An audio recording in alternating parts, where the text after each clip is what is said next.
Action.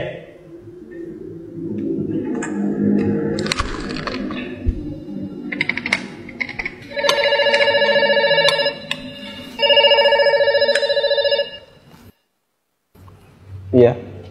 Halo, selamat siang Pak Ami.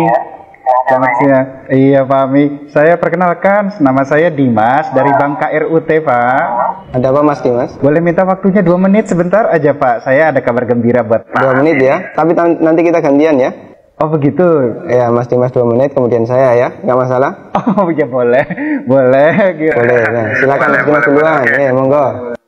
Begini Pak, ceritanya saya dari Bank KRUT ingin menawarkan Pak, karena ada produk kami yang terbaru dari Bank KRUT, yaitu credit card platinum kami untuk Bapak. Karena kebetulan Bapak yang terpilih jadi calon nasabah kami.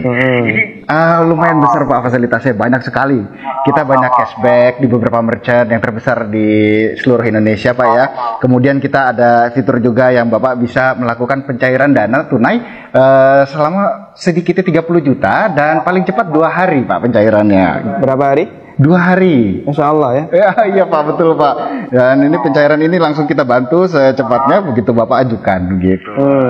Gimana Pak? Bapak tertarik? Apalagi ini belum ada bebasan annual fee tahunannya Pak. Baik. Sebelumnya saya boleh tanya dulu ya? Boleh Pak. Nggak masalah ya. Baik. Mas Dimas Muslim? Saya, iya Pak, betul Pak. Alhamdulillah ya, kita sama-sama Muslim. Mas Dimas pernah dengar nggak tentang riba? Iya, pernah dengar maksudnya. Iya. Pernah kebayang bahaya riba nggak? Bahaya riba? Iya tahu Pak. Mungkin pernah dengar hadisnya atau ayat Qur'annya. Pak. Tapi Pak, bagaimana? Masih tertarik Pak dengan kartu kredit platinum kami Pak? Nanti kita lanjutkan. Saya boleh cerita dulu? Ya, boleh. Ya. Jadi gini Mas Dimas, coba Mas Dimas bayangkan kalau ada orang yang berzina sama ibunya, kira-kira respon masyarakat gimana? Semua orang sepakat jelek ya? Gimana? Maksudnya gimana Pak? Kalau misalnya ada orang yang berzina sama ibunya, semua orang akan menganggap dia melakukan perbuatan yang maksiat. Ya bejat itu Pak. Wah, bejat sekali ya? Bejat Pak. Baik, kita sama-sama sepakat untuk itu. Begini, Nabi SAW menyebut bahwasanya riba itu ada 73 pintu. Pintu yang paling ringan, kata Nabi SAW, dosa riba itu seperti berzina sama ibunya Mas. Itu nilai dosa riba yang paling ringan. Coba kalau Anda tadi tawarkan 30 juta, itu berapa nilai ribanya? Ya, tapi kan saya lanjutkan boleh? Ya, kita lanjutkan dulu ya. Saya sebutkan, ini ada beberapa fase kehidupan manusia. Orang yang makan riba semuanya mendapatkan azab dari Allah. Pertama, ketika di dunia, orang yang makan riba itu ditantang perang oleh Allah. Coba Mas bayangkan, kata Allah Subhanahu wa taala, ya ayyuhalladzina amanu taqullaha wa dharu ma baqiya minar riba. Wahai orang yang beriman, bertakwalah kepada Allah dan tinggalkan semua bentuk riba. Fa in lam taf'alu fa'dzanu biharbi minallahi wa rasulih. Kalau kamu masih ngeyel, nggak mau meninggalkan riba, umumkan perang dengan Allah dan Rasulnya. Coba, kalau kita ditantang perang oleh Allah dan Rasulnya, kira-kira ada nggak peluang untuk menang? Nggak ada ya? ampun Pak. Ini yang pertama. Yang kedua, orang yang mati dalam kondisi membawa dosa riba, makan riba, nanti dia akan dihukum di kuburan dalam bentuk berenang di sungai darah. Masya Allah, berenang di sungai darah. Kata Nabi SAW, beliau pernah menceritakan mimpinya, dan mimpi beliau itu wahyu. Nabi SAW pernah melihat ada orang yang berenang di sungai darah, kemudian di tepi sungai ada orang yang membawa batu. Setiap orang ini berenang menepi, dilempari batu ke mulutnya, kemudian balik ke tengah.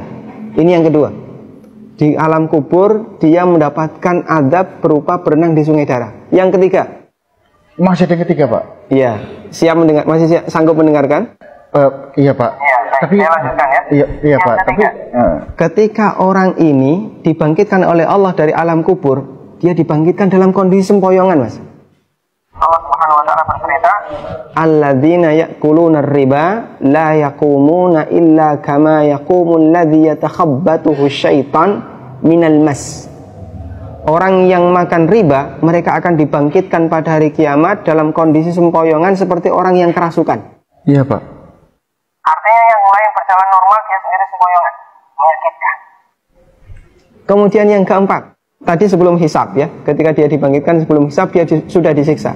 Yang keempat setelah dihisab, orang yang makan riba itu kan makan harta haram ya. Iya Pak. Makan harta haram, kita sepakat itu. Kalau kemudian daging kita tumbuh dari sesuatu yang haram, berhak nggak dapat surga?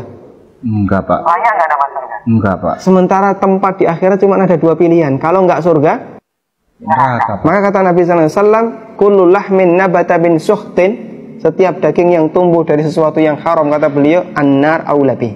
Iya Pak. Neraka lebih layak baginya. Coba Mas Dimas bisa perhatikan, dalam 4 fase kehidupan orang yang makan riba itu semuanya sengsara. Ketika masih hidup di dunia dia ditantang perang oleh Allah. Ketika mati dia berenang di sungai darah. Iya Pak. Ketika dibangkitkan dalam kondisi sempoyongan, setelah hisab dia ditempatkan di neraka. Iya Pak. Masya Allah. Masih ada tawaran yang lain? Ampun Pak. Masih dilanjutkan? Ampun Pak. Mas Dimas bisa renungkan. Iya Pak. Beberapa poin yang tadi saya sampaikan. Iya, Pak. Nanti kalau misalnya ada sesuatu yang belum jelas, tidak masalah, hubungi saya lagi. Iya, Pak. Kita akan lanjutkan diskusi tentang riba. Iya Pak. Bisa? Bisa Pak. Ya, terima kasih ya. Assalamualaikum. Waalaikumsalam.